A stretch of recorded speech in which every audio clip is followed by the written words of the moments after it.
Charlie Kirk's Turning Point, USA, and Alonzo Trevier Jones.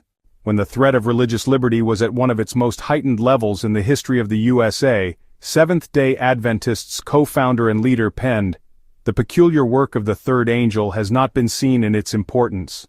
God meant that his people should be far in advance of the position which they occupy today. But now, when the time has come for them to spring into action, they have the preparation to make." When the national reformers began to urge measures to restrict religious liberty, our leading men should have been alive to the situation and should have labored earnestly to counteract these efforts. It is not in the order of God that light has been kept from our people, the very present truth which they needed for this time. Not all our ministers who are giving the third angel's message really understand what constitutes that message.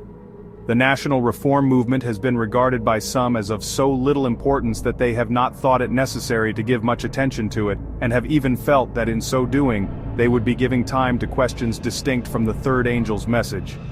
May the Lord forgive our brethren for thus interpreting the very message for this time. Ellen G. White. Alonzo Trevier Jones was one of the best-known religious liberty advocates in the late 19th century. He spoke and wrote extensively against the national reform movement. Here are the key points he made drawn from his sermons, articles in the American Sentinel, later Liberty magazine, and his 1889 testimony before the U.S. Senate Committee on Education and Labor. Jones warned that the National Reform Association's push to amend the U.S. Constitution to officially recognize Jesus Christ and make the nation Christian was a direct threat to the First Amendment. He argued that once government acknowledges a specific religious authority, civil power inevitably becomes an enforcer of religious dogma, violating individual conscience. When religion is established by law, the inevitable result is persecution of those whose conscience does not conform. American Sentinel, March 1889. Let's look at it from a prophetic framework, Revelation 13 and the image to the beast. Jones tied the national reform movement to Seventh-day Adventists' eschatology, particularly Revelation 13 and 14. He said their goals would help create an image to the beast, which is Protestant America copying the papal system by enforcing religion through civil government. He frequently quoted Ellen G. White's warnings that such movements fulfilled prophecy of the end times, religious liberty as God-given. He insisted that religious liberty is a natural right granted by God, not by the state, and therefore government has no jurisdiction in matters of faith. Any law compelling religious observance, such as Sunday legislation or a constitutional Christian amendment, was to him an assault on God's principle of free will. Jones acknowledged that many national reform movement supporters were sincere Christians wanting moral reform. But he said good intentions cannot justify using civil law to enforce religion, because history shows that such alliances lead to oppression. He worked through the Adventist Church's Religious Liberty Department to publish articles opposing the Christian Amendment, testify before Congress against proposed Sunday laws. He educated Adventists and the public about the danger of church-state entanglement. In summary, Jones viewed the national reform movement as the chief 19th century example of the prophetic image to the beast.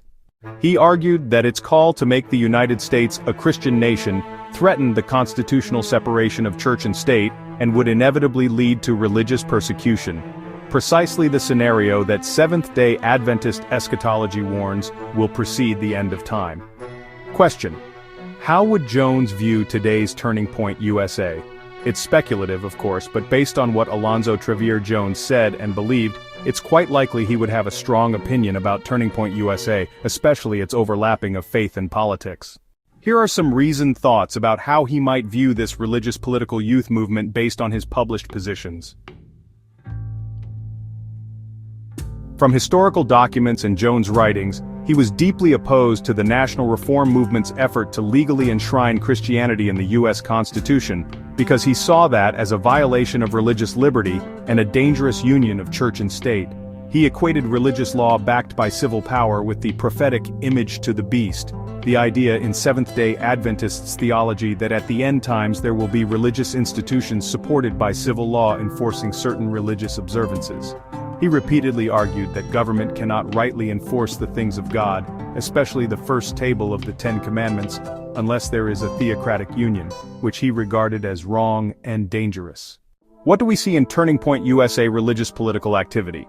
Turning Point USA, especially with its faith initiative, is increasingly involved in political activism embedded within Christian identity, pushing for churches to engage more directly in political mobilization. It has strong connections with Christian nationalist ideology. How might Jones react to Turning Point USA? He would almost certainly criticize its push for political influence by churches. He would see this as dangerously close to the kind of union he opposed in the national reform movement, especially if churches are acting like political organs or encouraging civil legislation based on religious doctrine. Religious liberty. He would likely raise concerns that their agenda could threaten the religious liberty of those who disagree. If Turning Point USA encourages laws that privilege a particular religious outlook or enforce religious morality via the state, Jones would say that violates conscience. TPUSA's blend of Christianity plus political activism might be seen by Jones as part of the very trends leading toward the image to the papacy, a church supported by civil power seeking to enforce its religious will. He might warn that TPUSA is facilitating or accelerating that trend. Even if Jones sympathized with some moral aims TPUSA appeals to, example, opposing what some see as secular moral decline, he would insist that ends do not justify means. He would warn that using civil law or political power to enforce religion is not permissible. Jones might recognize that the context is different.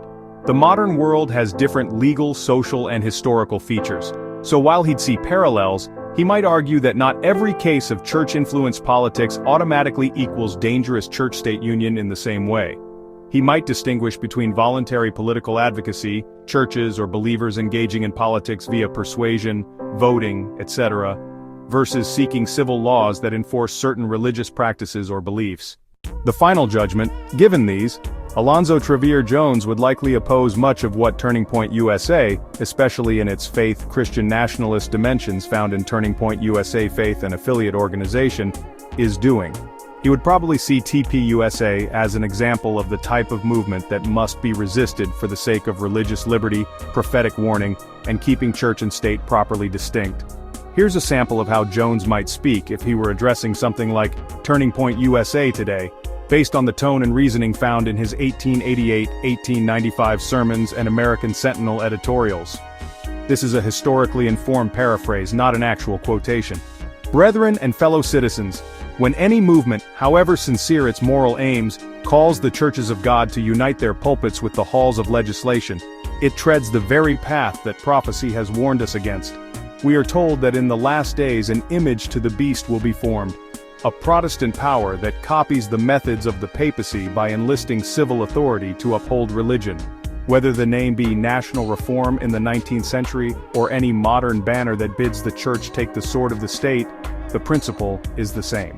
It matters not whether its champions cry, "Restore America to God," or "Save our nation's soul." When the gospel of Christ is yoked to the powers of government, liberty of conscience is betrayed. The Christ who gave us freedom compels no conscience. His kingdom is not of this world. Therefore, let his church beware of grasping the arm of civil power, for in doing so, she fashions the very image of apostasy foretold by the prophets. That captures the kind of prophetic warning and religious liberty argument Alonzo Trevier Jones consistently made in his own day, and applies to a present-day movement such as Erika Kirk's Turning Point USA, who intends to carry it forward with greater intensity. Yes, a turning is coming, but in the wrong direction. A turning to the union of church and state.